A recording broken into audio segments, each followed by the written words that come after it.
Good evening, Wakefield. Welcome to the Town Council meeting of July 11th. I hereby call this meeting to order, and let's start with the Pledge of Allegiance. Pledge allegiance to the flag of the United States of America and to the republic for which it stands, one nation, under God, indivisible, with liberty and justice for all.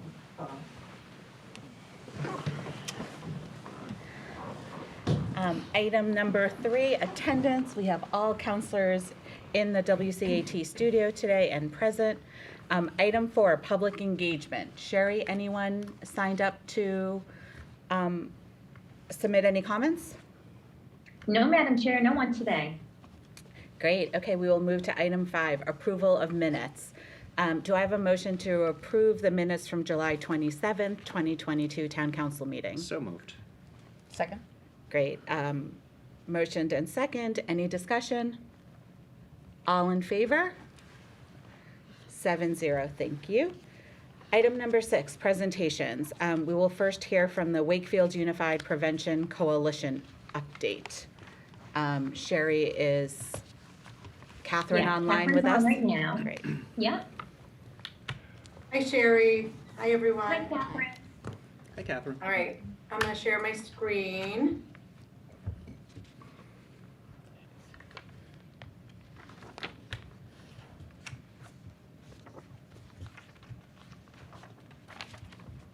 All right, what are you seeing right now? Can you see my, Not yet. You. okay, they disabled screen sharing. So should I share my presentation? Yes, It's you active should. now. Okay. Try now.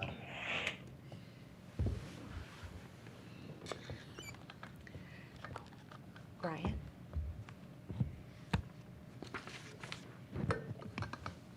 Okay, you're good, Catherine. Okay, can you see the presentation itself? We can, Yeah. Catherine. Great. Okay, I will go into presentation mode. Okay. Great.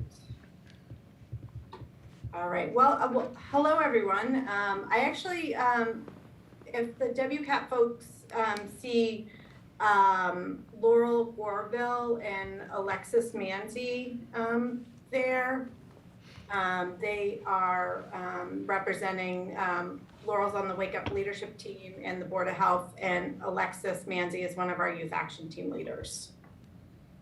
So I'd love them to join as co-panelists. Yeah, they're coming over now. Perfect. Yeah. All right, so Maureen asked me to come and give a brief overview of the coalition. She attended our annual coalition meeting back in May and thought it would be great to come and share some of the highlights of the coalition from the past year. And I know some of you town councilors are very familiar with the coalition and our past successes, and some of the newer town councilors may not be as familiar. So I'll try to be brief in my comments while including some of the best highlights and giving you a basic understanding of how the coalition works. So, and I'm going to give updates for the past year. So I am seeing Alexis on there, and is Laurel here? And there's Laurel. Okay, great. Yep. All right, I'll get started. So as you can see, Wake Up's mission and vision. So Wake Up, Wakefield Unified Prevention Coalition, was founded back in 2011. It was founded between the combination between the police, Board of Health, and the Wakefield Public Schools, knowing that we needed a substance use prevention coalition. So actually, Laurel was one of the starting founders of the coalition. And they came together and we started, I started as a parent and resident volunteer, just participating in the coalition. And then after a couple years, we were awarded the very competitive Drug-Free Communities grant. So, so now we're in year 9 of the Drug-Free Communities grant, and we have probably one of the most successful coalitions in the state, and are often asked to present on how we're doing our work here in Wakefield. And actually, next week, I'm going down with a representative from the school to present at the national conference for drug-free communities coalitions to talk about our successful collaborations with the Wakefield Public Schools. So we'll be able to give examples of our work here in Wakefield to coalitions across the country. So you can kind of see our mission and our vision here really to bring different diverse community partners together to look at the issues of substance use and mental health, look at our local data, and implement strategies that really are going to work here in Wakefield. And we really leverage our partners that you see listed there to do this work. So we are very successful in that. And one of the reasons we are so successful is that we have an adult coalition. So we have a lot of members of the communities that represent 12 different sectors. And that represents the schools. We have active members of the police department. We have a lot of our nonprofits and community groups in town, representatives of our elected officials and parents. And one of the best parts of our coalition is our youth action team. And that is comprised of 10 youth action team leaders. They're actually town of Wakefield employees. They work about 2 hours a week. And they run 2 successful youth action team clubs, one at the middle school and one at the high school. So overall, we probably have about 70 youth engaged in the coalition's work across the course of a year. So Alexis Manzi joining us is one of our youth action team leaders. So if you have questions that come up about the youth action team in the course of this presentation, you can ask Alexis. So she was actually participating in interviewing our new youth coordinator, or our youth person that will be working with the youth action team today. So that is the coalition. And just to give you an insight, we really do look at our youth data and along with other community health data provided by the schools, provided by the police department, provided by our local healthcare networks to drive our mission. So you can kind of see here, we're tracking back from 2011 when we started our substance use trends. So you can see a lot of them have come down significantly. You can kind of see when vaping came on the scene back in 2017, that skyrocketed. So we always look at these factors, how our past 30-day substance use rates, those are good indicators. And then we also look at increasing our perception of harm. So when we know perception of harm goes up, use rates tend to go down. So those are two things, just two of small factors that we continue to measure over the course of the year. And then you can see the next data slides are really talking about suicidal ideation, and mental health. We have a number of other questions that help us understand what's going on with youth mental health in our community. And then we also look a lot at protective factors. How do our youth, what are the things that are helping our youth make healthy choices and to really kind of go through the teen years with that resiliency that they need. So talking about trusted adults, both at home and in the school. Another thing we do is we look at how these risk factors are broken down by different youth demographics. So by race, by male and female, and by gender queer. So we understand that what youth might be more susceptible to some of these behaviors, and maybe implementing extra strategies around those youth that are more likely to use substances. So I'll talk about that shortly. And this is kind of the understanding of substance use prevention, intervention, and treatment. So we think of it as the treatment and recovery is the tip of the triangle. Those are the fewest amount of people that are really struggling. And we have strategies to address that here in Wakefield. And then we talk about intervening strategies. Those people that are more at risk, maybe they have screened high for suicidal ideation or screened high for substance use, have gotten caught maybe at school, but aren't necessarily in the point where they're addicted yet. And then primary prevention. We always talk about kind of going upstream, and when we think about how do we prevent the substance use in the first place. So that's primary prevention, or strategies that we implement at a community-wide level, and there are strategies that we implement at a school-wide level. So, and then you can kind of see, we did this based on some stats from the state, and we know that spending more on prevention can reduce the cost of substance use disorders. And we know when someone gets to the treatment and recovery phase, because we're doing that here in Wakefield, how expensive that is.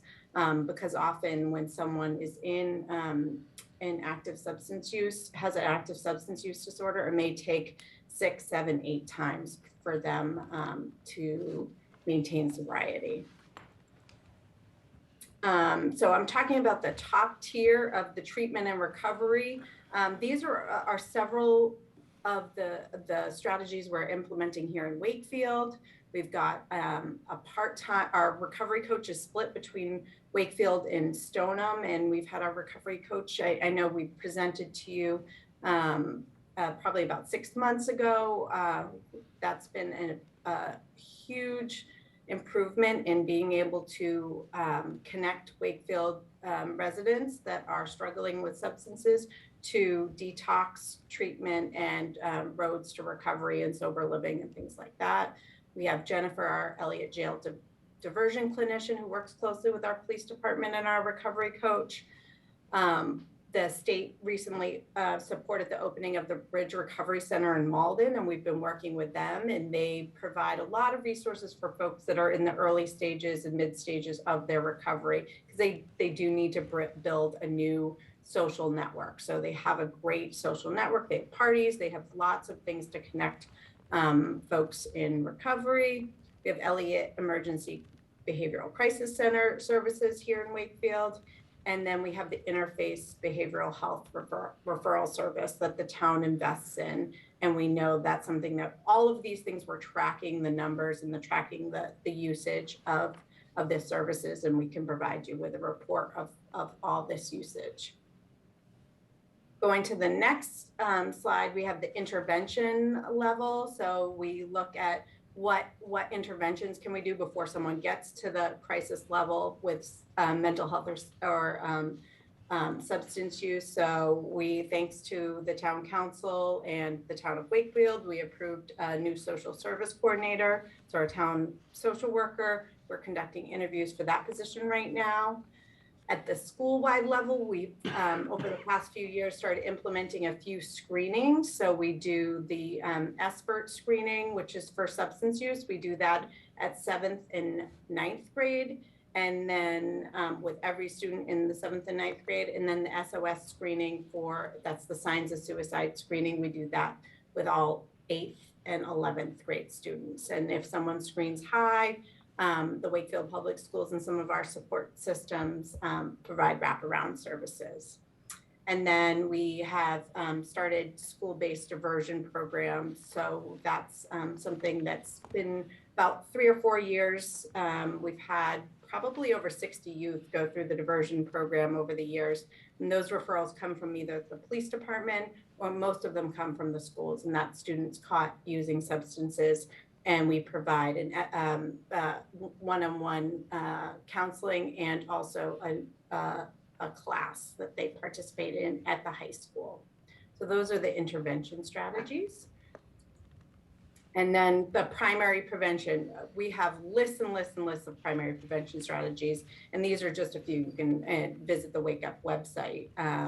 But just a few. We have put in evidence-based health classes at the middle school, high school, and then pushed that down to the elementary school recently. So we've increased the dosage of health education by 65%, and really put in an evidence-based health curriculum that's proven to increase those protective factors and reduce substance use. And there's a lot in there, especially around the middle school, around social emotional education and how to regulate their behaviors. We're looking at primary prevention really looks at policy. So hopefully we'll be back here to look at updating our alcohol policies here in Wakefield. And we did that about 8 or 9 years ago, and it's maybe time to revisit best practices. We talked about really supporting the youth that identify as genderqueer or have different, come from different backgrounds, students of different color, students that are English as a second language. So we're trying to really help and support the schools build inclusive practices. So supporting things like the GSA, providing translation devices. So just an example, at the Galvin, they had a bunch of students that were English language learners, and they're in a support group. And the staff reached out to us saying, we were having a hard time communicating with the students. We found these devices, we think they might work. So I looked into them, and we leveraged another grant and bought some for all the Wakefield Public Schools behavioral health. And they say they've been extremely helpful. And after piloting that, we've actually put them in where they're using them now at the police department, at the food pantry, and a number of other areas. We do a lot of parent education strategies.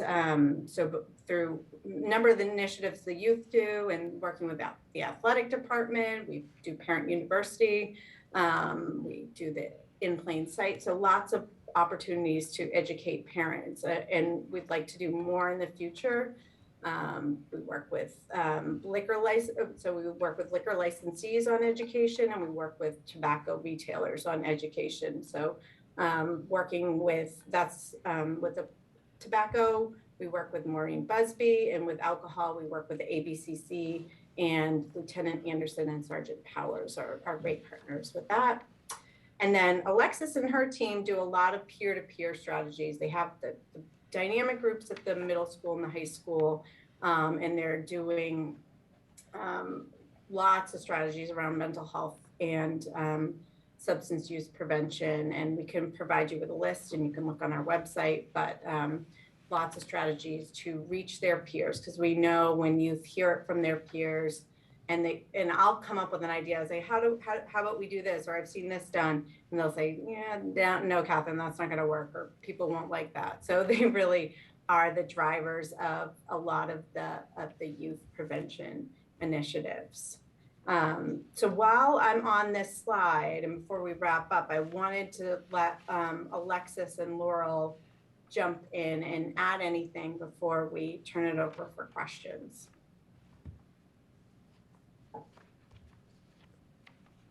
Hi, everybody. Again, we can't be lucky enough to have someone like Catherine leading the coalition. We were trying to do this prior to hiring her, and securing the grant with the able writing of Ruth Clay, who is our retired health director. And what that's done is really pushed a meaningful and purposeful agenda to make sure that Catherine's able to touch really all of the stakeholders in town. So, she's able to go to a WAVE meeting and kind of hear the intersection of what substance use does to interpersonal violence. It's almost always involved. I have been on the board for over a decade. When I first came on the board, Wakefield wasn't showing up to on a regional basis. We've since in that time, we have seen incredible regional work, and as Catherine has said, we are now a demonstration project, which really, I think it's important to kind of remind people where we've been and where we are now. And I can't be more pleased and more proud to be part of the coalition and working with the youth. I only get to see them occasionally and try to reach out when they're presenting either at Festival by the Lake or any other things that are going on in town. And today I worked with Alexis and just running an interview, and it gives me great hope that the future is not lost. We've been putting some efforts in really developing some leadership skills in these students. Some of our students have come back with degrees in nursing, degrees in public health, degrees in science. So we really are putting Wakefield on the map in regards to this work, and just the awareness that folks in town have that they didn't have before is tremendous. So I kudos to Catherine and the team. They've done incredible work.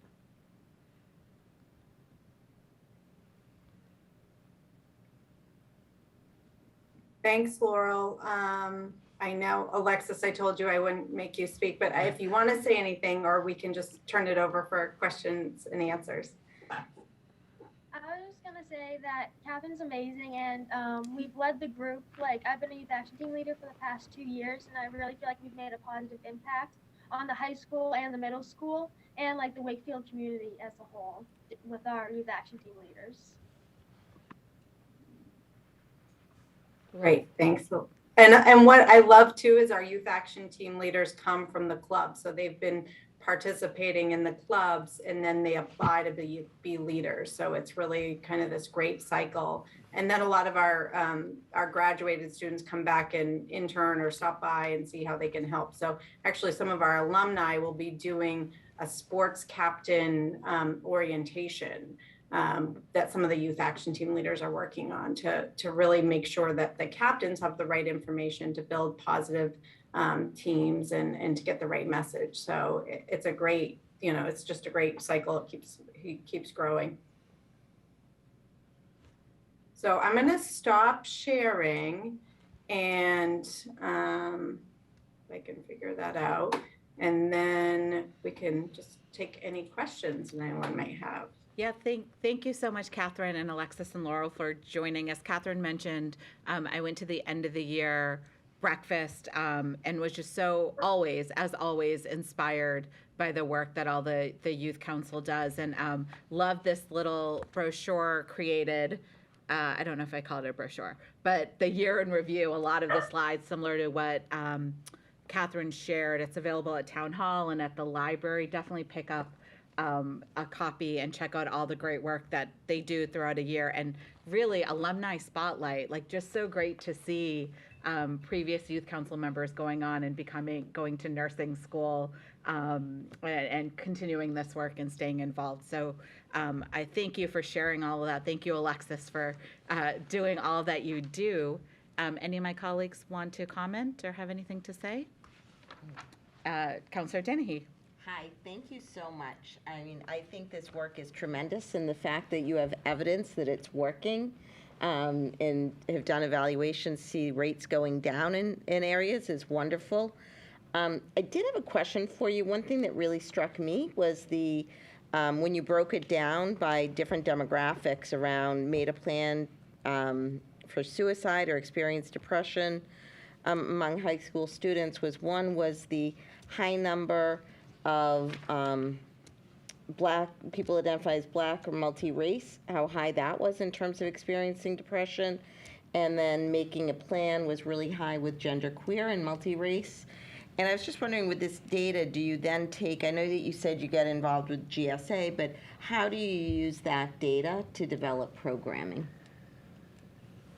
That's a great point. And actually that was this year was the first year we had that data broken down like that. We always knew it, but to see it in our local community like that was really impactful. So community-wide, we can do some strategies. So we're working with our social service agencies and things like that, so to do more education. But with some of that work, it's really focusing on the schools. So we are providing opportunities for school staff to get trained. We've done workshops at Parent University around some of these topics, so parents have more information. But the schools were just really starting to look at this data and say, what can we do more of? But part of my role is to look at outside resources and say, okay, we have these great connections to these, to like Nagley on the North Shore. Yeah. And so we actually brought them in to work with the advisors of the middle school and the high school GSAs to really kind of think about best practices.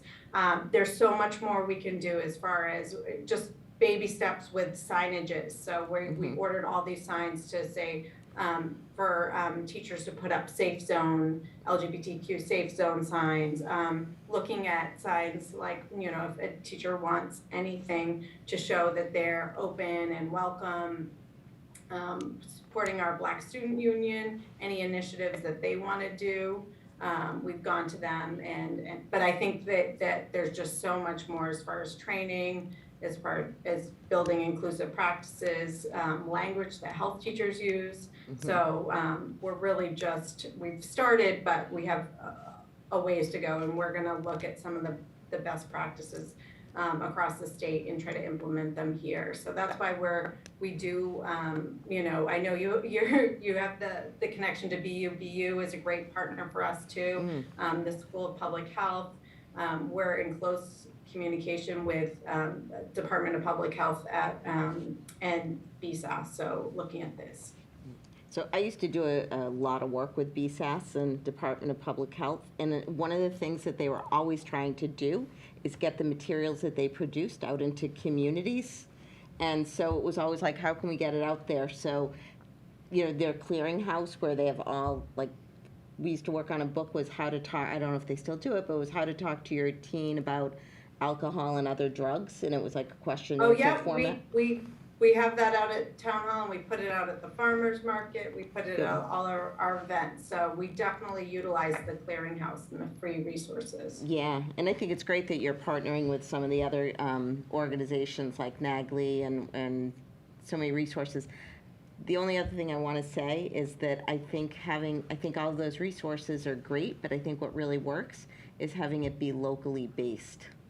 It's, you know, it is Wakefield centered, and I think that when it is specific to your community and you have the students leading the effort too, is that I think contributes to the success, you know, in the work that you do, which is so important to our community.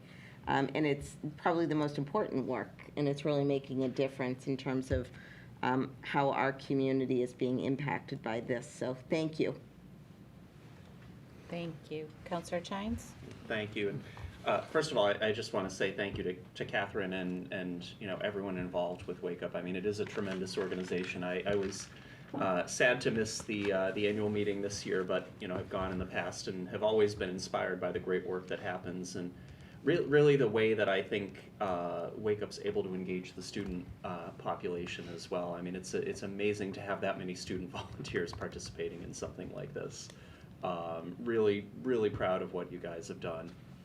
I have a couple of questions I just wanted to talk through, and the first was related to just some of the data you shared around the protective factors when it comes to substance use and prevention, particularly as you looked at some of the data around, you know, having a parent or an adult to talk to.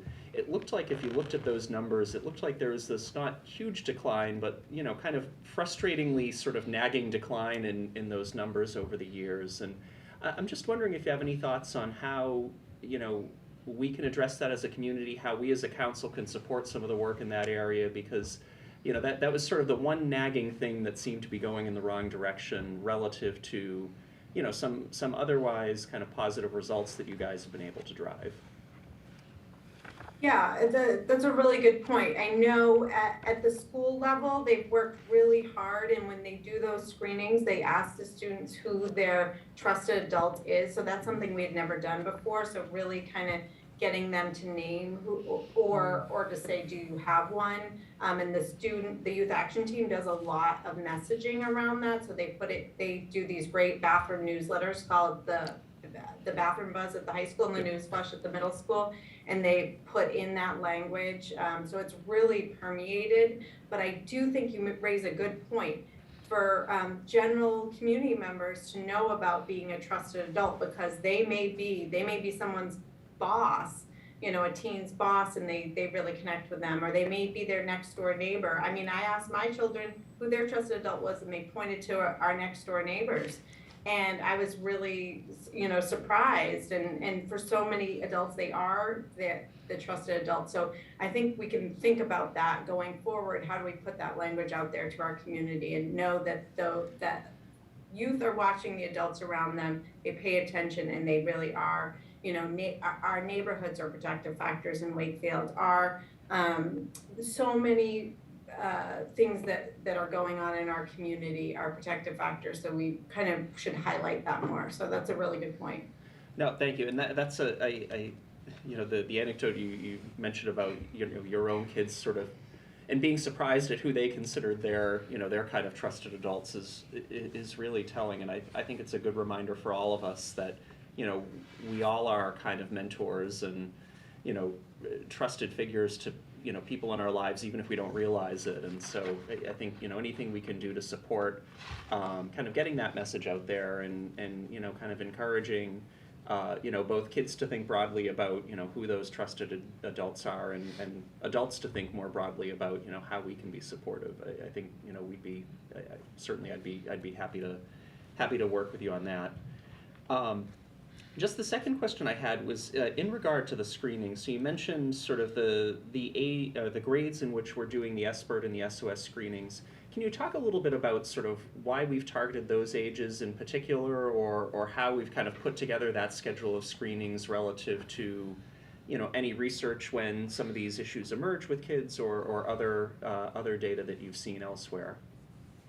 Sure. So the substance use screening, the SBIRT, actually came out of Governor Baker's opioid bill. So this was a mandate from the state. So we chose, because they said one middle school age and one high school age. So we also wanted to, we know if youth are using, if we can understand if someone's using in 7th grade, then their chance of progressing to kind of going up the chain of using substances more, getting into, riskier behaviors at an early age. So we thought 7th grade would be a good grade to do that. And that screening is really important too, because what it does is most of it is focused on reinforcing the positive decisions. Like, oh, that's great. How do you make those decisions? Like, what are the things in your life that help you make healthy decisions? So it's less about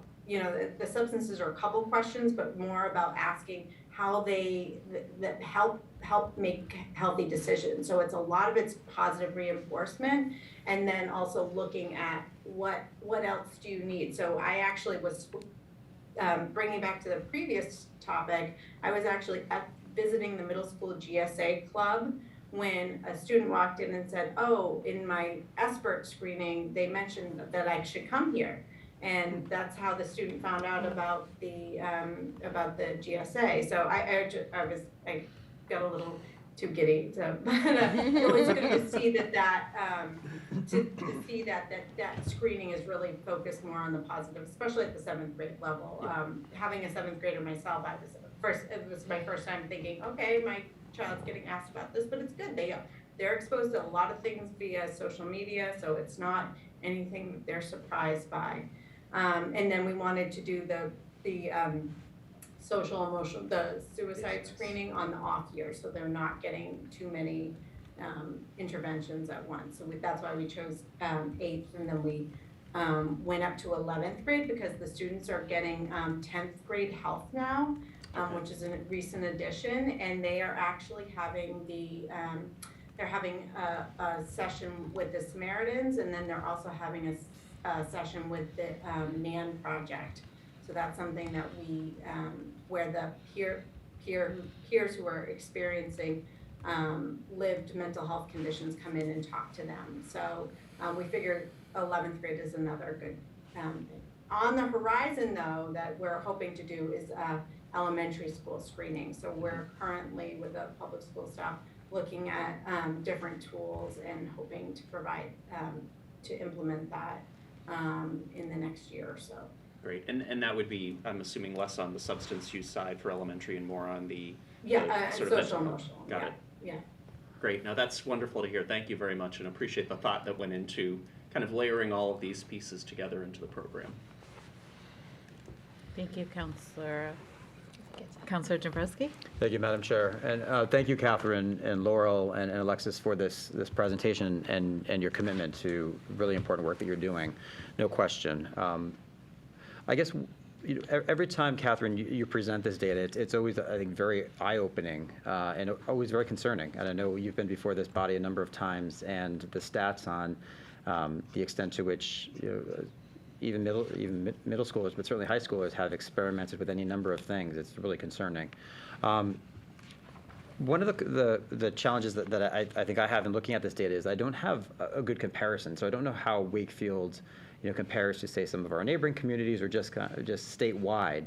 Is there a lot of information that's published relative to that? Do you know kind of like where we rank? Are there certain areas where we're doing better, or certain areas where we could have some opportunities for improvement?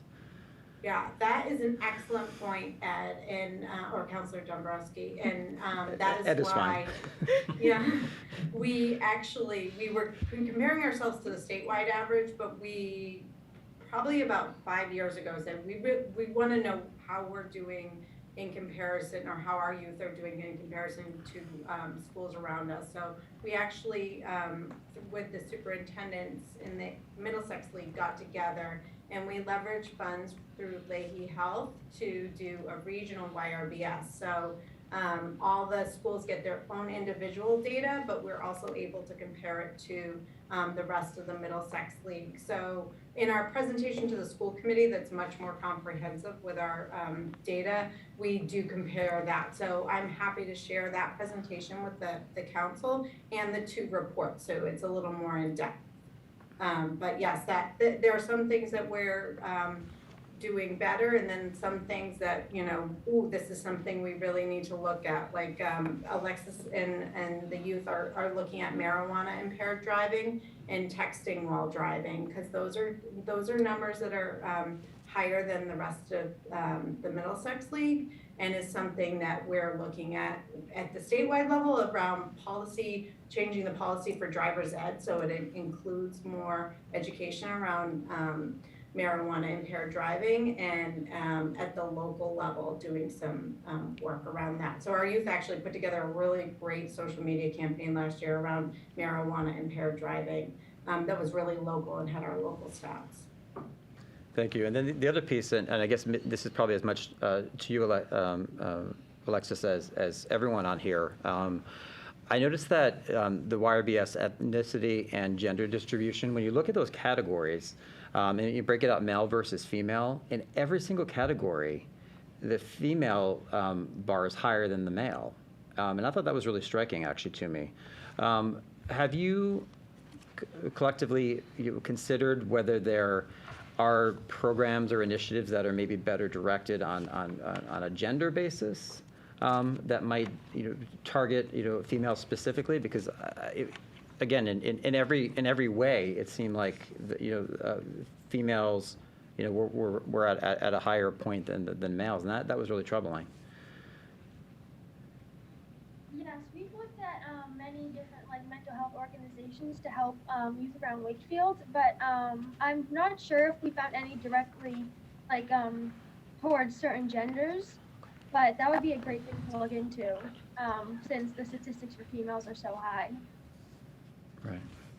I Great. know, too, and Councilor Dombrowski, that brings up a good point, too, is that we look at kind of the national, kind of reading what the national trends are, and we are seeing big, and a lot of it's they're attributing to social media use for females, but that's what's driving the increased rates of depression and anxiety. That's one of the factors that's possibly making it higher. So that is definitely something that the district is going to be doing, and we as the public health department and the coalition are going to be helping the district really looking at more social media initiatives in the next year or two to really look at the impact of social media, and especially on our young women. And I guess the only somewhat of an outlier is alcohol, which is pretty close to comparable. But even things, and I can understand depression and its correlation with suicidal ideation. But then I'm looking at even like vaping or marijuana use as well, and it's just like it was pretty astounding. I mean, that in every category. So just onward with the work you're doing. I mean, you're all doing an incredible job, and thank you for it, because our community is healthier and safer as a result. If I may, back to town council, good segue in regards to alcohol. You know, Wakefield has a healthy industry that serves alcohol. The health department does not regulate alcohol, though we include it in our substance work, so we have a cross-sectional view, but the alcohol regs are on town council. And it's just, you know, it's a moving target, and we just continue to try to find that balance between use, social mores, how are things going, how to normalize an inclusive option. So, you know, sometimes when we have town events that have to do with alcohol, you know, it would be good to see a challenge for, you know, the best mocktail that doesn't taste like it's coming out of juice box, you know, something a little bit fancier. So, you know, that's work that we need to continue to do with you as a body to consider this. Somebody jokingly complained to me that they weren't allowed a tasting of wine at farmers market, and they were blaming it on COVID. I said, I'm fairly sure it has nothing to do with COVID, but, you know, a different regulation. So it's just, you know, it is with us. We are always negotiating, but, you know, it's an interesting world. I'm new into psychiatric practice, and so many of my patients have normalized marijuana use and are using it sometimes medicinally, and I don't have the skills to know how that interacts with all the other medication. None of us do. The research hasn't been done. So it's, you know, it's an evolving world we have in this regard. So just doing better by youth, hearing them, I think coming out of the epidemic has been more painful than we realized. Lots of resiliency, but lots of isolation. And I think even in our town of Wakefield, coming through this and kind of getting back to normalcy, we're still not there. And it definitely has impacted all of our work. So I think doubling down on things that make us feel good, I don't know, the Golden Trowel Award, whatever we can think of to elevate mood and find something that we can agree on that makes us feel good, I think is like the community protective factor. Thank you, Laurel. Counselor Smith-Galvin. And Laurel, you touched on really exactly what my question was going to be. I know that we've for a number of years talked about the alcohol availability and access and updating the alcohol regulations, and that, as you say, is exactly what the role of the town council is. So not really a question for right now, but I guess I just wonder kind of what our time frame should be and whether we should be dedicating. Yep, it's coming up in a fall meeting. Excellent, excellent. Lieutenant Anderson, who we would work with, is going away for a summer program, Right. Leadership program. And so when he returns, Catherine and Lieutenant Anderson will come before us, and we will discuss updating the regs. As Catherine said, haven't been updated in 8 or 9 years, and so it's time for us to look at them again. So Right, it is right. on a fall meeting agenda. Right, and I know that, I mean, the statistics show that alcohol use after COVID is way up across the board. So I think it's, you know, not only time because we haven't done it in so long, but time because our society is changing as well. I guess my other question, and I have the utmost respect, everybody's doing such great work. I think I echo everything my colleagues say, so I apologize, I'm just jumping right into kind of questions. But the other thing that we are, of course, oversee is the budget, and I know you said you've had a grant for 9 years, and I guess I just really would like to understand how we keep this going. Do we believe there's going to be grant funding coming, continuing to come, or is it something that we need to look at planning into more of a regular budget cycle? That's a great question. We will have one more year, starting with the federal fiscal year of September 30th. What I'm trying to do is look at other grants, federal grants that will kind of help supplement, but we definitely need some of the time to be in the town budget. So I know my position now I'm the Assistant Director of Health and Human Services. So half of my time is in the town budget, but things that we need to stay on our radar. We also, we're working with Mr. Mayo on the opioid settlement funds from Johnson & Johnson. So looking about how we can use some of those funds to help enhance some of this work as some of the grants wind down. But I have my eyes on some other grants, but we'll definitely need to keep some of this work in the town budget in order to sustain it. Great. And congratulations on your assistant director position. I guess the final just observation I want to make is I think when we see the youth risk behaviors and some of those high numbers, it's really jarring, as Ed said. But I think what we need to remember that is when you look at that, 50 to 75% of our youth are actually not engaging. And I think we need to kind of flip that. It's so grateful you're out there supporting everybody who needs it and everybody who's at risk. But I think for the students, it's always, say, everybody's not doing it. Everybody, all of our students are not doing this. And that, again, is directly related to the prevention work that you're doing. So I just kind of wanted to flip those numbers on their head a little bit and bring that up. And thank you for emphasizing that, because that is exactly the message that we put out there between the coalition, the youth action team, and it's great. Even the health teachers are working on that now. So really pushing those positive norms. Most people are making the healthy decisions. So Thank you for everything you're doing. Thank you. Any other questions or comments? Steve? No, I'm great, thank you. Great. We are working on the budget side. We've been thinking about that for years. So. It's always a good conversation. We just started our new fiscal year for the town, so I think we expect you to come back and tell us how we can help you support the work that you're doing. And Catherine, if you get a moment, I think to send those reports or maybe the presentation, the more in-depth presentation that you do for school committee to Sherry, who will get it all to us, as Counselor Dombrowski said. I think all of us will eagerly read that. That would be great. Thank you so much for the work that you do, and always reach out to any of us if there is something more that we can do to support the great work that you do. thanks for having us. Thank you. And Catherine, you stay on Okay. for a second, because you're actually our next item. Item 7 is our youth council. I'm going to pass to Counselor Chines for this.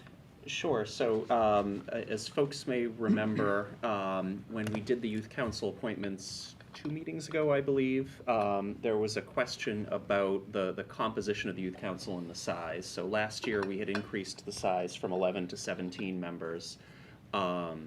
This year we did not have enough applicants to appoint 17 members, and so the question was raised to the youth council, does it make sense to look at reducing the number by some amount, basically to make it easier to make sure that they have a quorum. And so they did take that back, and at their last meeting had a pretty robust discussion that Catherine and I observed. And they are making a request to reduce the composition from 17 to 15 members. And so what that would result in is a youth council that would include 11 high school members and 4 middle school members. Based on what we appointed 2 meetings ago, they currently have 10 high school members and 1 middle school member. So there would be, as a result, if we do approve this change, also a request for them to solicit applications for 1 more high school position and 3 middle school positions. Catherine, I don't know if you want to jump in and add any context from the discussion. Again, it was a really thoughtful discussion. I think the youth council kind of were very sort of serious and thoughtful in terms of what the right number was, and wanted to make sure that they balanced both a committee that wasn't unwieldy with also making sure that they had the right amount of representation across the council, particularly among the middle schoolers, where again right now they only have 1 appointed middle school member. So that was the reason why they came to this number of 15. But again, Catherine, please jump in if you have any other context you'd want to add from that discussion.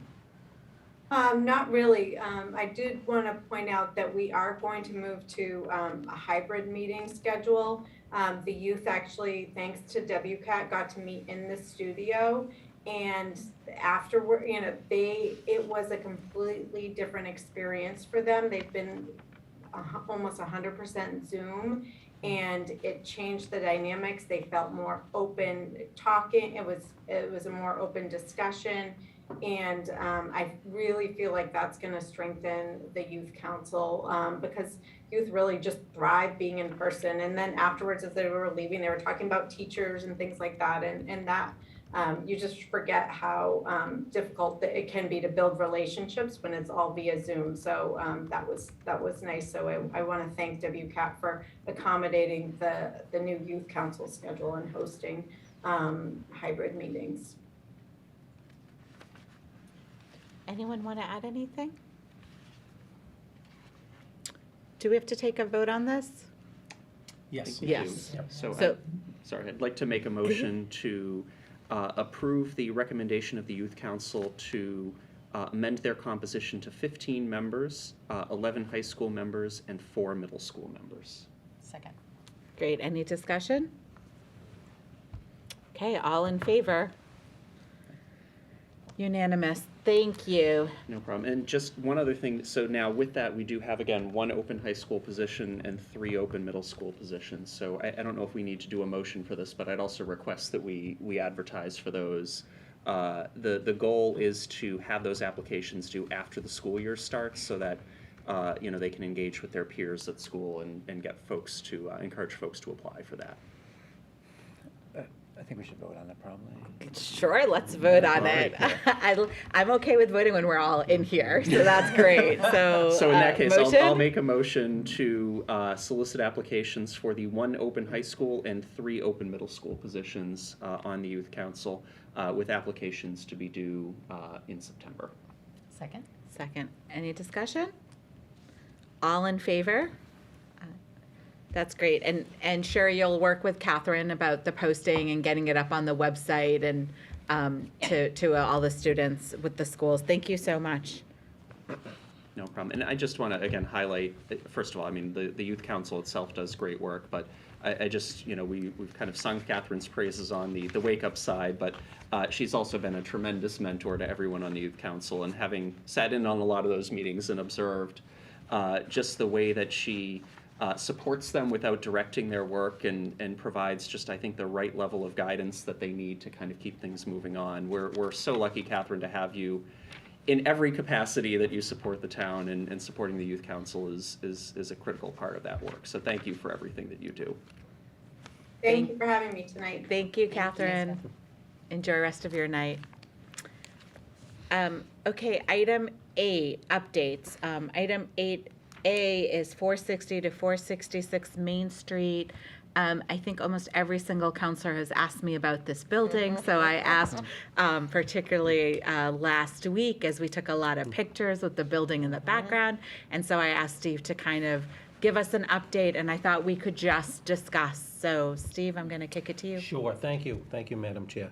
I like to call it the Molise Building, and I think that hard to believe, but years ago when Molise was up and running in one of the, what was the restaurant in town. And now we have so many choices, we kind of take that for granted, but way back when, Molise was the place to go. So that's, in my heart, it's the Molise Building. Well, anyways, unfortunately, Molise vacated that building in 2014. I had to actually look back at that, so that's been longer than I actually thought. And I only know that that was the last year they had their liquor license, so I think we can. So that floundered around a little bit, and as the council knows, in 2021, we brought in the Urban Land Institute. Kind of tough to do that right when we're in the throes of COVID. But they did do a great charrette exercise and brought a lot of different disciplines in to talk about that building and what it could be. And we had a flurry of inquiries after that. It got posted on the ULI website. A lot of people come to see me to talk about it. And a lot of them that actually met with the owner and were always close to a deal. And I got very jaded about hearing that close to a deal conversation. So earlier this year, I think we were all kind of maybe short-tempered about this this building, and I was kind of very upset about the lack of snow removal in front of it. We have a snow removal bylaw, and it was even hard to get somebody to come out and get it done. And I was really worried about the safety of the area and the safety of some of our residents in town that may try to get in to keep warm during the winter. I was really worried about that. So we actually brought in the owner, who was represented by council, which was fabulous, that we actually had someone to talk to. We ordered him to border up the building, which he did. I actually kind of think it looks better than it did before it was boarded, so too bad. That's hard to believe, but that's, I think, my opinion on it anyway. And we talked a lot about what could happen now that he had an attorney. I threw out a couple of comments that town council don't say anything. Talked about eminent domain, possibility of that. I talked about receivership. I think that kind of stuck a little bit, and we started to see a little bit of more flurry about that. But then it's kind of died a little bit, and I did hear that we heard from a developer who had met and was close, another one of these close areas. But and then I could not, had trouble contacting the attorney for the property. Well, I did track him down today. I have a few friends out there that gave me a easier number to contact him by, and after leaving numerous messages and what have you. And what they are waiting for is the sign. What he told me they're waiting for. I shouldn't say that. What he told me they're waiting for is the sign off on the LSP from an oil leak that occurred there. And kind of during this whole thing, there was an oil tank that let go, and it migrated down to one of the neighbors, and there's been a lot of fighting going on there. But that cleanup is basically in process or being finally approved. What I was told today was that when that happens, which they're expecting by the end of July, we may be very quickly going into a purchase and sale agreement with a developer who's looking at a mixed-use development in that area. I don't believe anything till I see it. I've heard too many times over there, but I thought that was somewhat positive. If it's okay with the board, and I'm not looking for any sort of a vote on this, I've talked to Town Council Mullen, I would like to explore the receivership process a little bit here. I don't feel any pang about a person that we're displacing from their home, but I do think that we found that this particular, in this instance, certainly the stick works a little better than the carrot does. So that's an update. It's very vague, and that's what we have. But I do agree with you that, and I actually told the attorney today for the property owner, I said, it didn't help that every 4th of July parade picture was right in front of your building. That's where the reviewing stand was. And he says, I know. So that's where we are. I hope to come back with some good news, and fingers crossed, in 30 days. Great, and so I see lots of hands for questions. I don't have lots of answers. Counselor Chines, and then Counselor Dombrowski after. Sure. Mr. Mayo, could you just walk through sort of... Steve, Please. please. If we did go through, go down Yeah. the receivership Yeah. route, can you just sort of walk through from a Well, process standpoint? Yeah, what does process that look like standpoint, from the we town's would, perspective? first of all, we'd have to, say that and we have not done one. I've not done one, and I don't think town council has done one either. But we would actually get a court, I'm gonna use the word master, appointed to, kind of take over the property and clean it up, sell it, and move on. So it would be a court order. It would be certainly fought by the other side. We would put some money out initially, and would hopefully get that, would get it back at the end, I think particularly in this place. I don't think that would happen here because it's just too valuable, this property. We're seeing buildings like this in the downtown. People are asking for $3 million.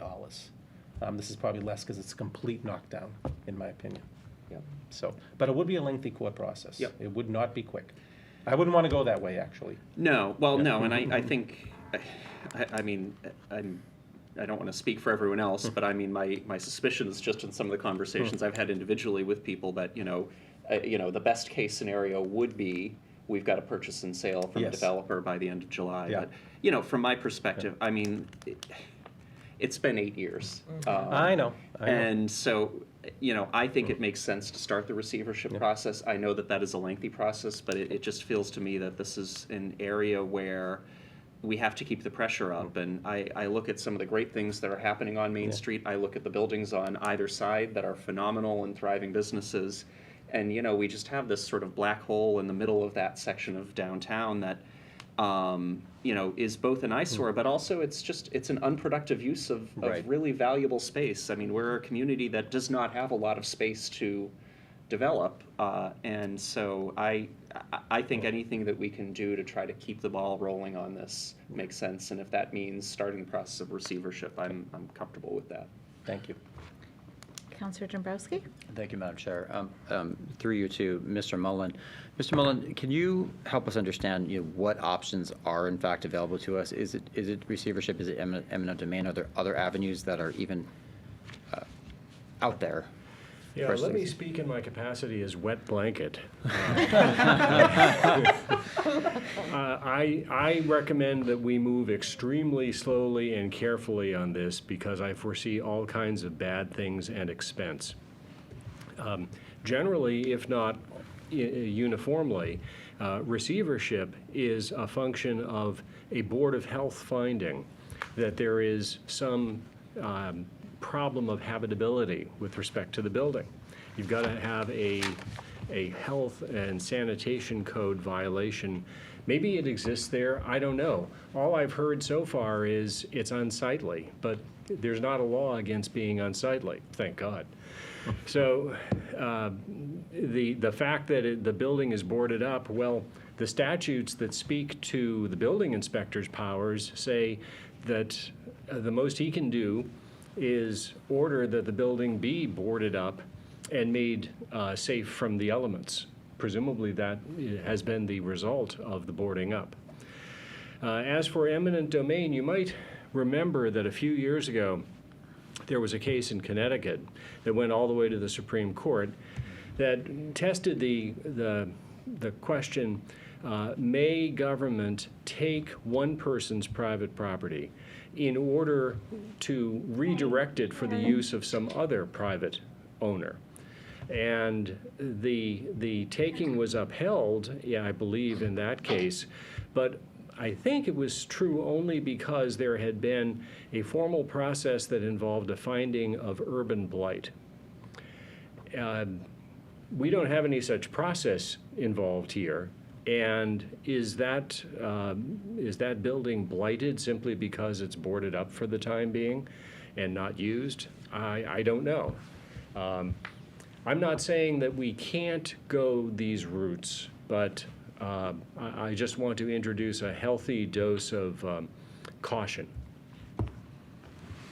And those would be the two options from your perspective, the two roads we can go down, nothing beyond those? Yeah, I think it's those, and beyond that, it's basically a matter of cheerleading. I mean, I think the town does the right thing by trying to invite in the owner and his attorney.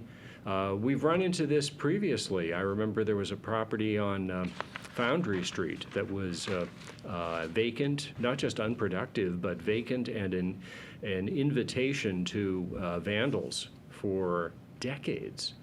And a prior town administrator tried to nudge the owner to do something, just trying to move him into his own profitability range. And for some reason, the individual didn't want to do it.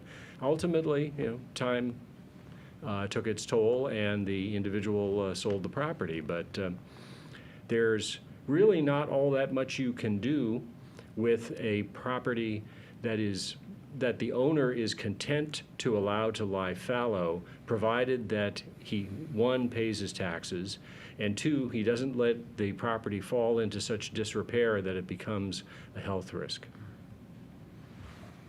And I think that's the concern. Obviously, this property and what's known as the Ski and Sport Shack too. I mean, it's the same thing. And I mean, I think both of those are lights in the downtown. I mean, and everyone is seeing that. They're probably the two most asked about properties in all of Wakefield. What's happening with these? What can happen with these? I just don't see a scenario where if we just continue to go along as we are on hopes and false promises that we're going to be in a better situation. And I do think that we have to exercise some degree of strength over this. And if it's not those two things, then is it through through a bylaw or some sort of regulations or whatever the case is? I mean, my understanding is that the Melise property inside is not in good shape. I think that, No. the kitchen and everything else is, if the health department were to go in there, certainly it's not. It's probably a knockdown.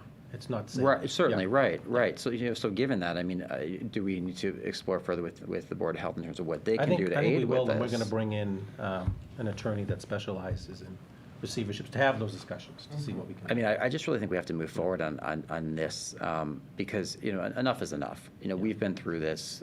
I've heard about this from too many members of the community. We all sat through and watched it. I mean, we literally had bleacher seats. Yeah. And I found a way to white out the condemned X's in some of the background photos, which made for a little bit nicer presentation of our community.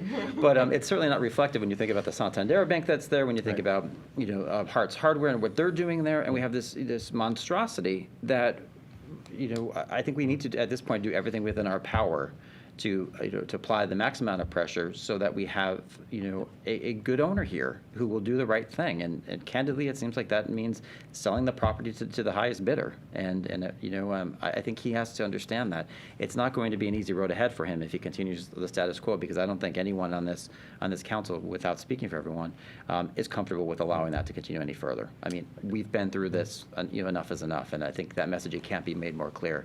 If we have to go legal routes in order to at least initiate that process, then I think we need to do that. But I think we need to, we need to apply the pressure on someone to understand that you can't, be derelict in your ownership responsibilities and expect our town to just accept this for a decade.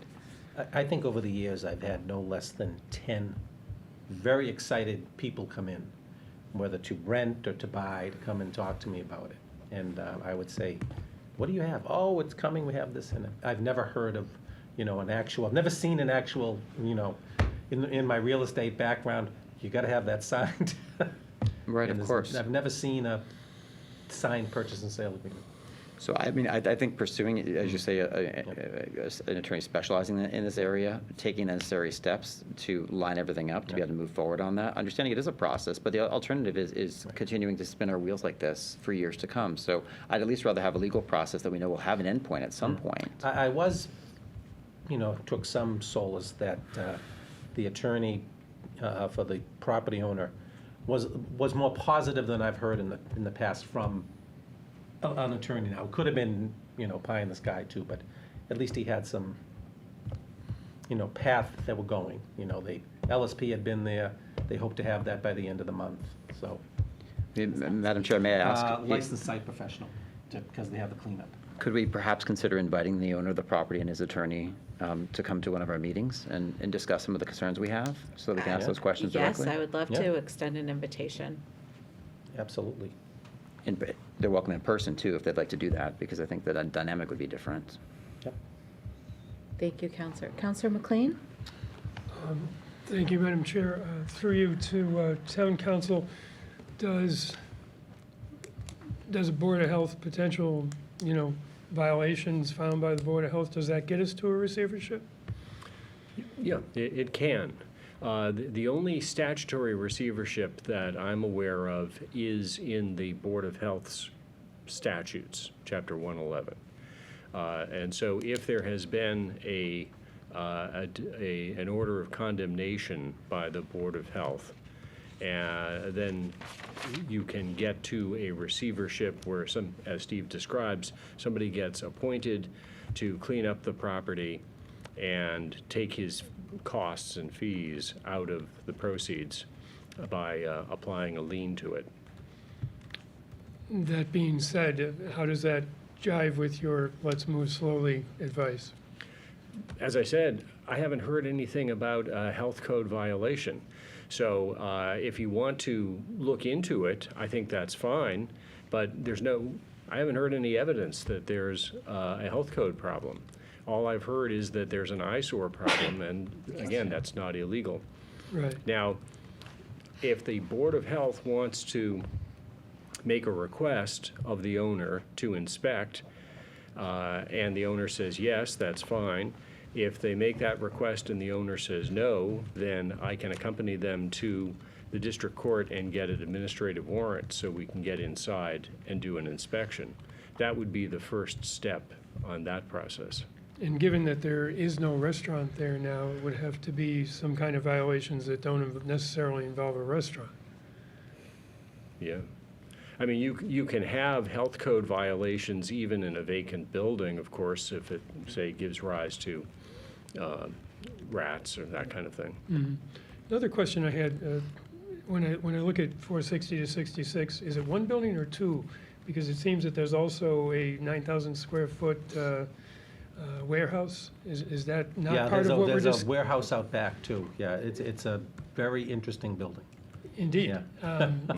But we're not discussing the warehouse as, in No, terms it's all of. one, I'd look at it all one parcel. People looking at this as all one package. Okay, and as far as you know, tax bills are current? Yep. And do you know whether the warehouse is being used? In any I capacity? don't believe it is. In fact, I would say no. Okay, just curious, because I noticed there were the two structures. It's also 2 special permits on the building too.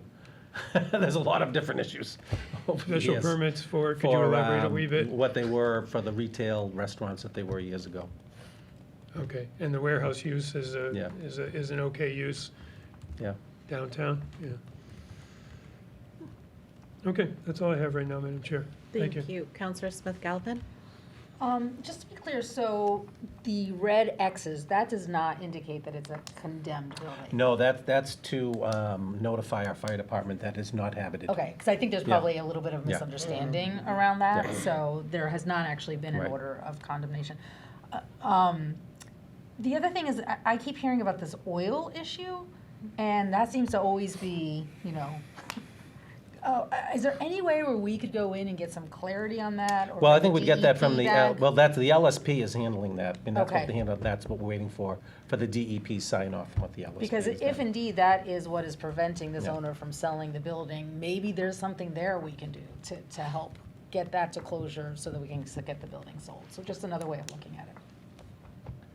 That's all I have. Thank you. Counselor Dennehy? Yeah, so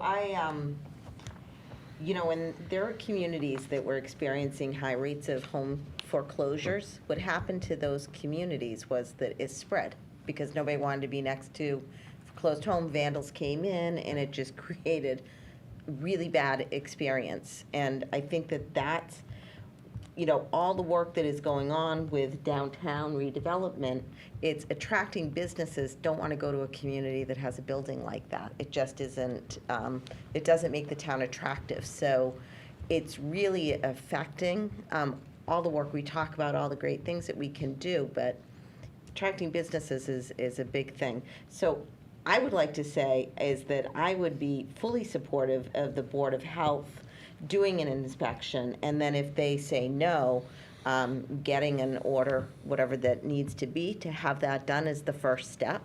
And then if that doesn't look like that's an avenue of pursuing it, is that, work on some kind of regulations that we could put as a town council about what we require for businesses in our community to operate and exist, some level that those we could do quickly, couldn't we? And then if they don't comply, then would that be an avenue of moving quicker? Well, a few years ago, we did, there was an attempt to put a vacant remember that. storefront bylaw that Yep. did not pass town. I remember that. That was a surcharge. There's a surcharge, yeah. I think what you find is that when they're this far gone, the surcharge almost doesn't matter. That's, other communities have found that. We've done a little bit of a survey on that. We'll bring that back. Just people won't pay it. Won't pay it, and it doesn't, or they'll put in tenants that maybe you wouldn't like. I see. So that's happened in other communities. So we have surveyed some other communities, and we'll bring a presentation on that, in the near future. I also thought about doing the public shaming with the stickers. This place could be, a lot of places do that. I'd rather not that we don't have Right. citizens going there because it's, who knows, they might harm themselves at this point. So I think this is the way to do it. Okay. At this point in time, and we'll bring in the Board of Health, we'll bring in the attorney first to see what he thinks Yeah. on it. I mean, I would be surprised if it wouldn't have any kind of health violations, just Yeah. abandoned property, but I don't know. But something needs to be done, and I think that that's the biggest, one of the biggest questions that I get. And I think you would also, if I were the owner of 4 of the Molise building, I like to call it the Molise building, of Molise property, you just had a new bank Right. go in next to, so that whole block, it's trying, you know, that's a is. good bookend of that. Sweet Bay. Got Hart's Hardware that's gonna do work, Sweet Bay. Yeah. So there are some, and what's the other building in the beginning? I mean, there's some nice businesses in there. So there is the potential. Oh, there's a lot Yeah. of potential. I mean, it could be great That's what's so space. frustrating, is that there's so much potential. Counselor Vincent? Thanks, Madam Chair. Tom, do you know how many towns or cities in Massachusetts have actually gone through the receivership route successfully? Oh, no, no. And even if there was an order of condemnation, if the owner then addressed those issues, we're right back to square one. We wouldn't be able to pursue a receivership, would we? So there's an order of condemnation, and then he addresses those deficiencies. If he chose to go down that route, it'd be hard for us to continue with a receivership. I think that's right. I think the whole idea of the receivership being part of the Board of Health's governing statutes is it's the hammer that the law provides the Board of Health to bring down on a recalcitrant owner. Yeah, to get them to comply. Yeah. Yeah. Yeah. I'm the new person, so I don't know some facts that the rest of the council may know, but is the owner local? Is he No. out of state? He's not Wakefield. Not Wakefield, Yeah. okay. Owns many properties in the area, very many. Thousands. Counselor Chimes? Sure. Through you, Madam Chair, to a question from Mr. Mullen. As we think about eminent domain and, you know, thinking about this sort of public purpose question, so I'm kind of discounting the fact that we don't have a process to kind of identify, you know, kind of go through a process that existed with the Connecticut community. You know, there are some purposes that would clearly be a public part, you know, if we were gonna build a school there or a police station or, you know, any other sort of public building, that would seem to meet those criteria. I guess the question that I have, though, is if we identify sort of other community needs, like, for example, affordable housing, I mean, could that be considered a public purpose if we said, you know, we want to take this land as a town, develop, you know, an affordable housing complex in this space? I mean, is that something that could allow us to consider eminent domain as an option if receivership isn't feasible? Yeah, interesting. I haven't looked into it, and I can, but I guess I think it may, there may be some significance in the distinction between affordable housing that is owned by, say, a town entity and leases it, and affordable housing that is turned over to a private owner for the purpose of of affordable housing. The latter is a lot more like the case that went to the Supreme Court. The former is a lot more like a school, a park, or any other run-of-the-mill public purpose.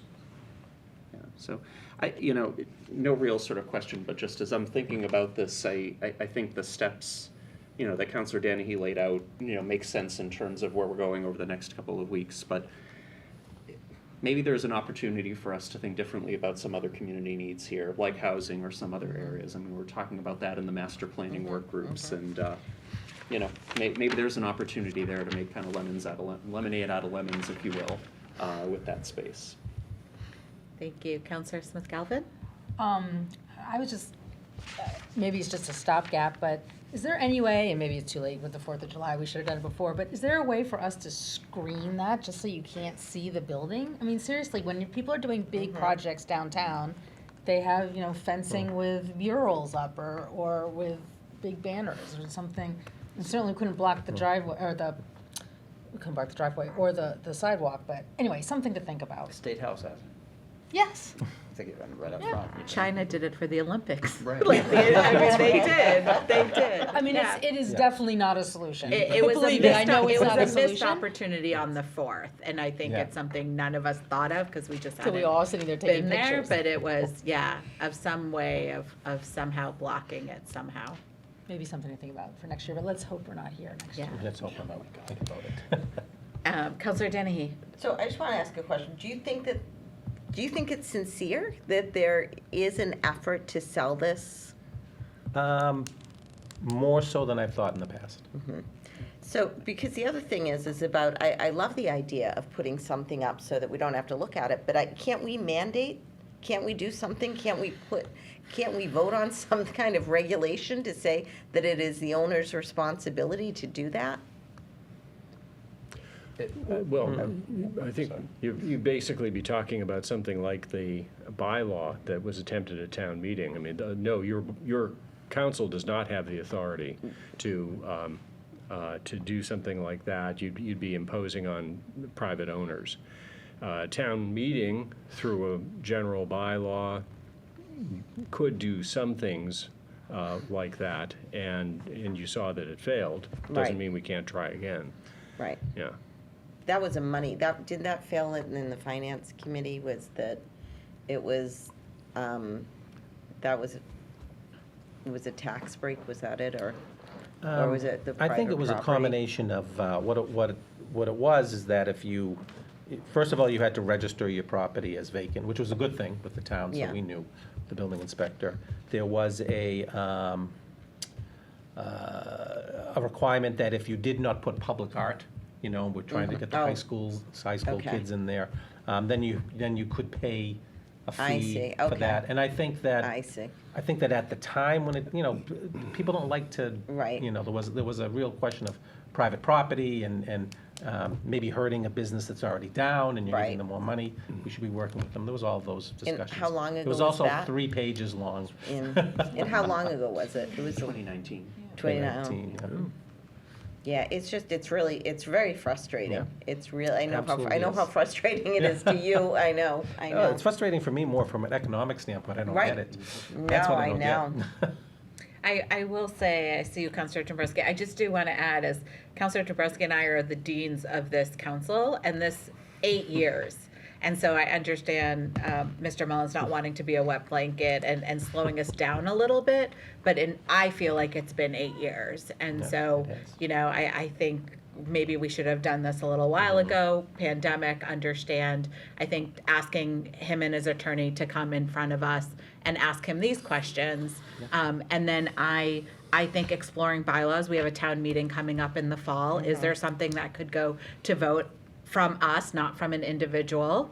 I'd love to explore some of that. I know we have a liaison, the bylaws committee just had their first meeting 2 weeks ago, and so maybe something for the bylaws committee to look at as well. But I do think, it was a different situation in 2014. It was different in 2019. I think at this point, we have to move the dial somewhat. It's such an important piece of all the work that we've been doing on downtown revitalization, economic development, hiring Erin Kakinda's job, all the work all the money we're getting. It makes no sense to have that building. So, sorry, just wanted to add the 8 years that it precedes us, so you can't blame us. But also, we can help find a solution. Counselor Dombrowski. We're only in year 6, so. Yeah, yep. Could we not, Mr. Mullen, think about doing this like rather immediately? For example, eliminating all the parking in front of that building. Like, I think we have the authority to do that. It would then depress the value, presumably, of that building because you have, store frontage without any parking there. And then we could eliminate that, do something that we would use on a temporary or permanent basis in our discretion, but like a little pocket park, whatever the case is, something there. But as a matter of right, the parking is, we're removing the parking, that's under our domain and jurisdiction, no? Oh, absolutely. And that would be something we could do Yeah. very quickly. I would caution that would hurt your other businesses. I mean, Yeah. In the short run. In the Yeah. short run, but in the long run, it would not hurt them. I think it would ultimately, help them far more than they're being helped right now by this neighbor. But it also sends the message that there are, avenues that we can pursue rather quickly and rather immediately. I think that would, put a plastic pressure on, because if you have storefront property but no parking in front of it, that's going to, depress your value. And that's certainly not a decision that has to be a long-term one, but I think it's a decision we can make, so long as we're at the stalemate with the owner. Counselor Chines? Sorry, just one other question. Steve, you mentioned there are sort of two special permits that kind of govern the use Yeah. of that building. Is there anything that the special permits, any leverage we get from the special No, permits because that we can that use? just allowed those uses that aren't there Okay. anymore. Yeah. So it's not really anything that, we can No. say are out of compliance with? No, no, Got it. because once Okay. the underlying use is gone, it doesn't matter. Okay, Yeah. thanks. Counselor Vincent. Thanks, Madam Chair. Just two quick asides. The bylaw review committee, this is a sore spot for me. We spent months working on that vacant storefront, and that may have come before town meeting in spring of 2019. I'm not sure if it came then or if it was fall 2018, but that was an endeavor that started long before it was presented to town meeting. And Mr. Mullen can correct me if I'm mistaken, but we don't even have to wait for a bylaw review committee to propose a bylaw. We can propose under our bylaws, we as the town council, in fact, probably an individual member of town council, but for the sake of discussion, a majority of the town council could initiate a bylaw and present it to town meeting. Isn't that correct? Oh, absolutely.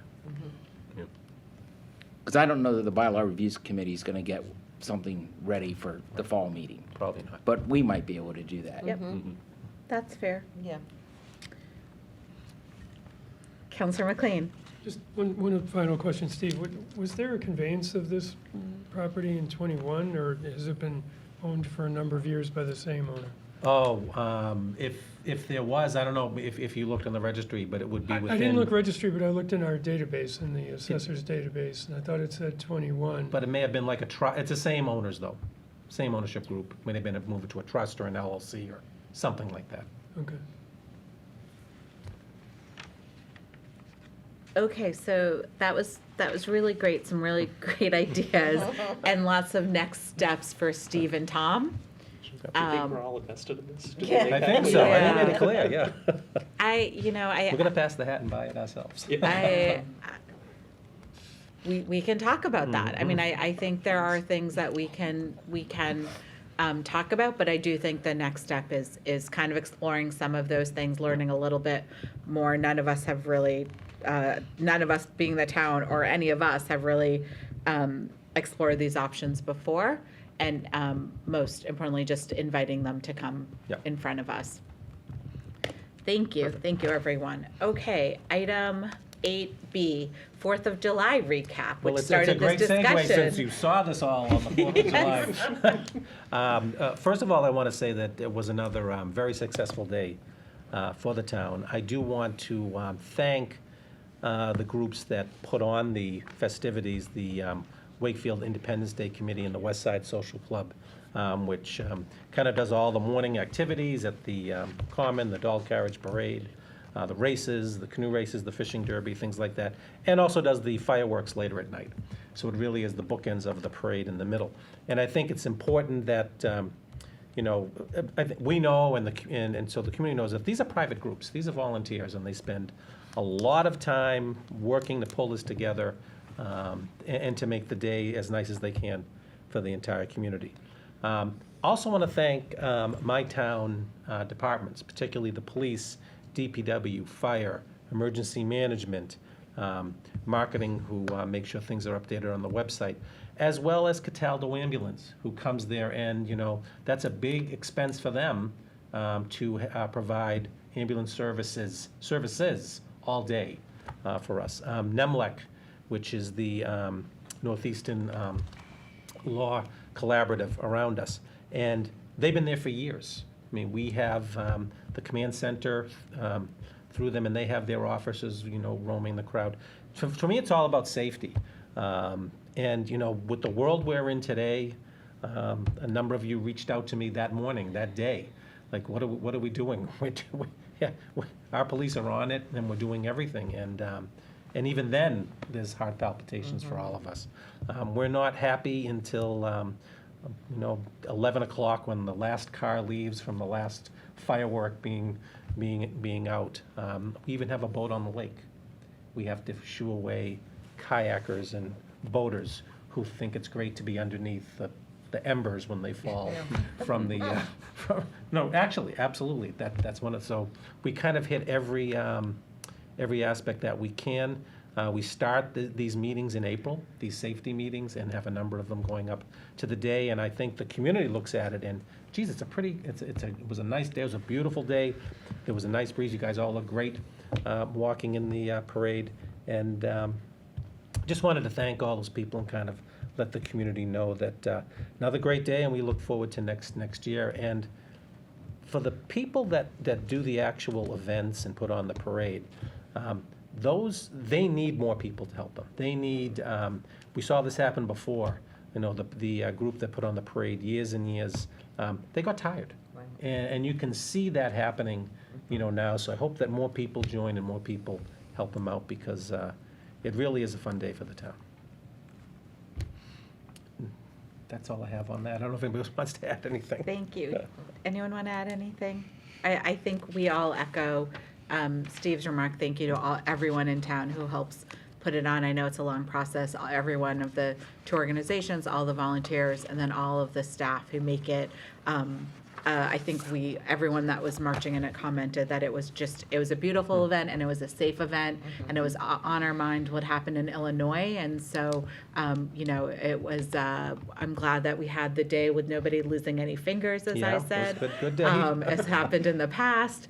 And everyone, you know, just really, our town shines as it always does, from the morning, morning events to the parade to the night events. So, but just did want to, I always get a couple of comments about, you know, thank you for doing all of that. And I don't do anything. We don't do anything except march and smile. And so it really is the two volunteer groups who do so much in our town. So thank you. Item 8C, rail trail. Well, I know that I guess there was, people were nervous. There's bad news. This is actually very good news on the rail trail. So anyways, we did apply for a Mass Trails grant because the rail trail process is very long. And we're, you know, going through jointly with Linfield, which is a spectacular 5+ mile rail trail, I guess, when all is said and done. But there are some environmental issues, and it's going to take a while to go through the Reedy Meadow. There's endangered species issues. That's going to take a little bit of time. So we also have portions of the trail that are done, that the trail part is done. So we did apply for a trails grant to let's start using them.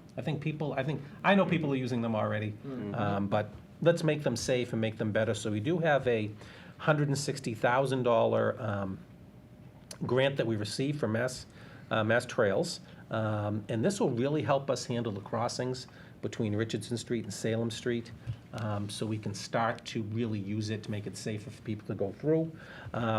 We're also asked our state delegation to, might as well do the rest of it, right, to throw in the transportation bond bill, why not, to get money to do the rest of the trail, to bring us to basically to the Wakefield line.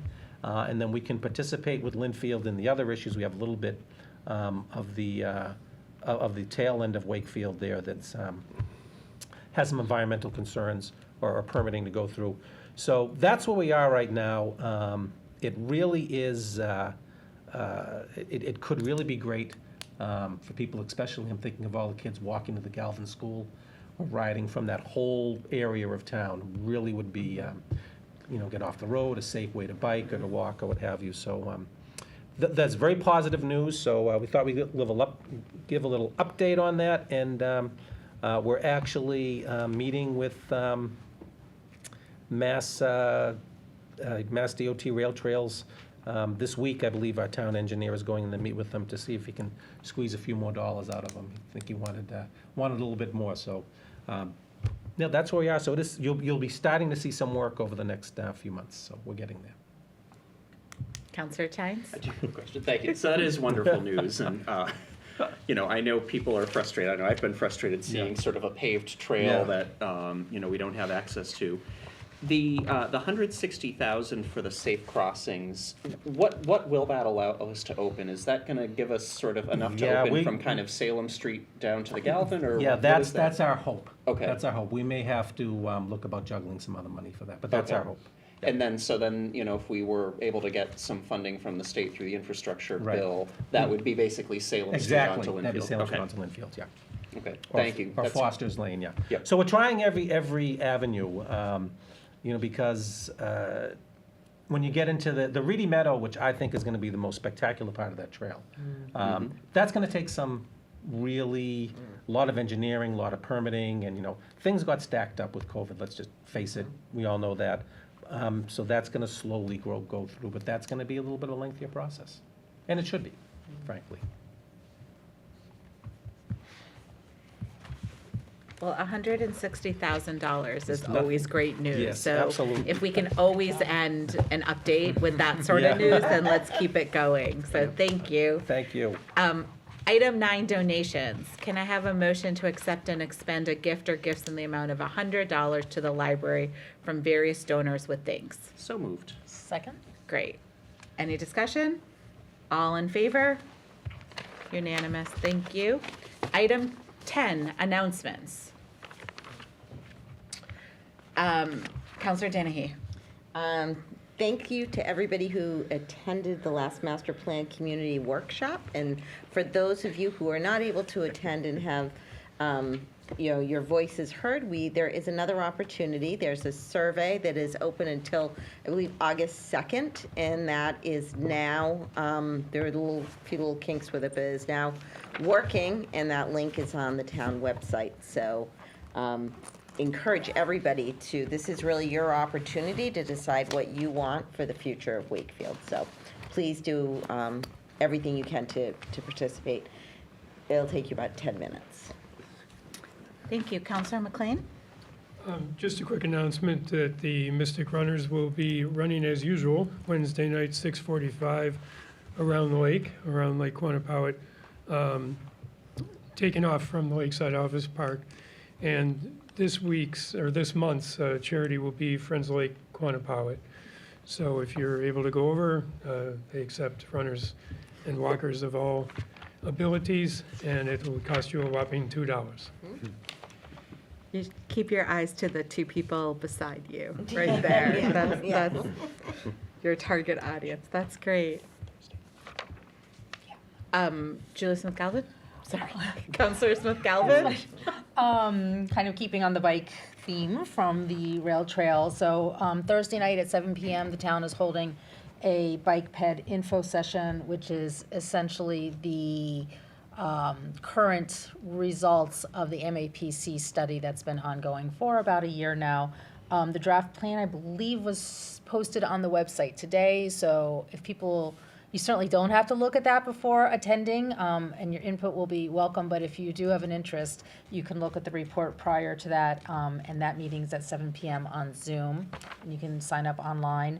And then on Sunday, the Safe Streets Working Group, which is a community organization, is working with the town to open up Lake Quannapowitt from 12 to 4 p.m. So that's Sunday from 12 to 4. There'll be a lane of Main Street southbound that will be open to pedestrians and bikes, part of Church Street, and then some barriers around the remainder of the lake to really slow traffic and open up streets to bikes and pedestrians. There'll be a bike rodeo. The police department is doing a helmet fitting, and there'll be a couple of other small activities as well. So we hope people will come down from 12 to 4, and that it's a success, and we can convince the town to do these on a more regular basis through the summer. That's all I have. Counselor Chines? Thank you. So in keeping with Councilor Smith-Galvin's comment about sort of slowing down traffic, I did just want to highlight, as folks know, I mean, we had two pretty significant accidents last Tuesday in Wakefield, one on Vernon Street and one on Hopkins. Both of which it's pretty clear, speed was a contributing factor to both the accident happening and also the severity of each of the accidents. And so I did just want to bring this up just to remind people to please slow down. I mean, there is no road other than Route 128 in Wakefield where the speed limit is more than 30 miles an hour. Ironically, the Hopkins Street accident did take down a speed monitoring sign that had been installed there, and I can tell you from living around the corner that a lot of people are traveling at a lot faster speeds than 30. We are a community where more and more people are walking, more and more people are biking. We don't always have sidewalks on every street, or the barriers between where the sidewalk is and the street sometimes are easy to jump in a car. And so just really encourage people, particularly as folks are out during the summer, to please kind of keep the speeds down. Remember that, we're trying to create a safe community for everyone. And, part of the way we do that is by making sure that we're responsible about, how we drive and how we travel through town. To that end on travel, a number of us did also have the opportunity to attend a feedback session that the MBTA had with regards to some of the bus route changes that they're proposing. And I think we've talked about this in other meetings, but one of the things that the MBTA is looking to do is actually eliminate bus service on North Ave, which is problematic both for the folks that rely on that bus service on a regular basis, but also problematic when you think about what we're trying to do in town and what we have done around transit-oriented development. And, with Chapter 40A coming into being, talking about Wakefield being a bus community and actually losing a pretty significant amount of bus access along the North Ave corridor, it is a huge concern that, that could have some pretty detrimental impacts on our town if that moves forward. And so I would just encourage folks to check out the MBTA website, look at the bus redesign project, and if you have an opportunity to please submit comments on that, encourage the MBTA to do that. I'm grateful that our delegation did that, but certainly would ask folks in the community to do so as well. I'll also say that in that meeting, one of the things that we did see is that Stoneham actually has a really robust community group of residents kind of focused on public transportation issues and doing advocacy with the MBTA. And I would love to see something like that in Wakefield. And so if there are folks who are watching, who are interested in kind of lending their voices to that, to please reach out. And I'd love to get a group together to start to, advocate for our community with the MBTA in a way that, sounds like Stoneham have been able to do successfully. So, thank you. Thank you. Counselor Dombrowski? I do wonder how our community designation may change if we have more limited bus service, because 40A is very focused on the time. We're one of 178 communities, I believe, that have some sort of designation, but it'll be interesting to see. I do just want to mention that I think it was the community outpouring that we saw this past week for the students who were involved in that accident. Across social media, just across the community, it was nothing but concern, and I think it was really nice to see the community come together in that way. I don't think we see that often enough. I think far too often we have issues that may divide our community, whereas this is one that really, I think, brought everyone together. So just wanted to let the students know that we're thinking of them and their families. It's obviously horrible news that for any parents to get, and that's a call or an in-person that no parent ever wants to receive. So for that, hopefully, all 4 students are on the mend, and our thoughts continue to be with them and the community. Thank you. Thank you. Steve? I had a couple, yep. As good as $160,000 is to get, and we'll never say no to that, 1.2 million is a little bit better.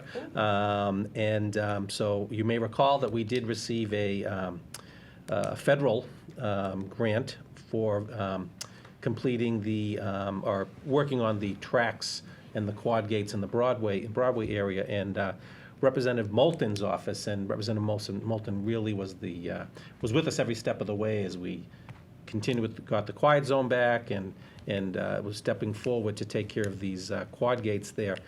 He would like to come out here on August 2nd at around 11 a.m. To kind of celebrate his work with us in this regard. So I will be sending that out to the council just to let you know. And it probably will be a little session at Town Hall and then a session over at Broadway in that area. So mark your calendars for that if you can on August 2nd at 11 a.m. And finally, an announcement is we do have a zip trip coming to the Common on Friday morning. I think they start setting up around 6 a.m., so you don't have to get there quite that early if you want to get on. I'll probably be there between 6 and 7.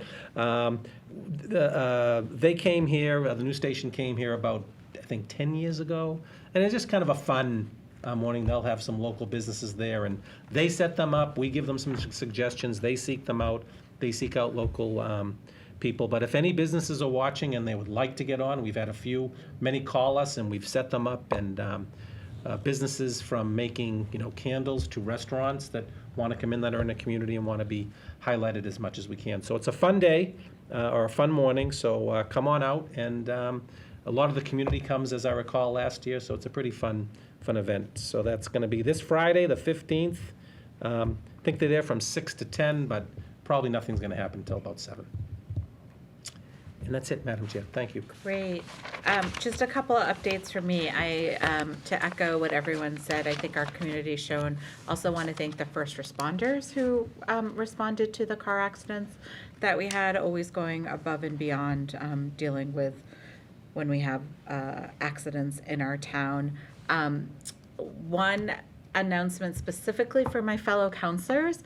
Our town manager has asked us a couple of times now about ideas for ARPA funding. We have just started a new budget cycle starting July 1st. We have ARPA money that we need to spend, and we have been challenged with thinking boldly, thinking creatively, thinking unique opportunities. And so please, text, call, send those to Steve, whatever you're thinking about. It will be on a future meeting, probably in the fall, where we will discuss and start spending that money. But please just start shooting ideas. I don't like that term. Start sending ideas to Steve about the ARPA money that we have. And Steve, remind me the total amount that Wakefield is receiving? Right around 8.3. $8.3 million. So that's my little homework for my fellow counselors. And then just my homework for everyone at home watching, our town does shine during the summer. There are concerts going on. There are community softball tournaments going on really successfully this weekend. And WCAT's Movies by the Lake start this Thursday. So, it is a beautiful time of year to be outside and enjoy our town safely and responsibly. Those are mine. Sherry or Tom, anything to add? No, thank you. All good, Sherry? Okay, great. So item 11, matters not anticipated for the agenda. Anything to add? Okay, and then, so I guess item 12, adjournment. Thank you all. Our next regular town council meeting will be Monday, August 1st at 7 p.m. Thank you, everyone, and have a good night. Madam Chair, move to adjourn. Oh, yes. Second, great. All in favor? Aye. Awesome. Thank you. Good night. Thank you. Good night.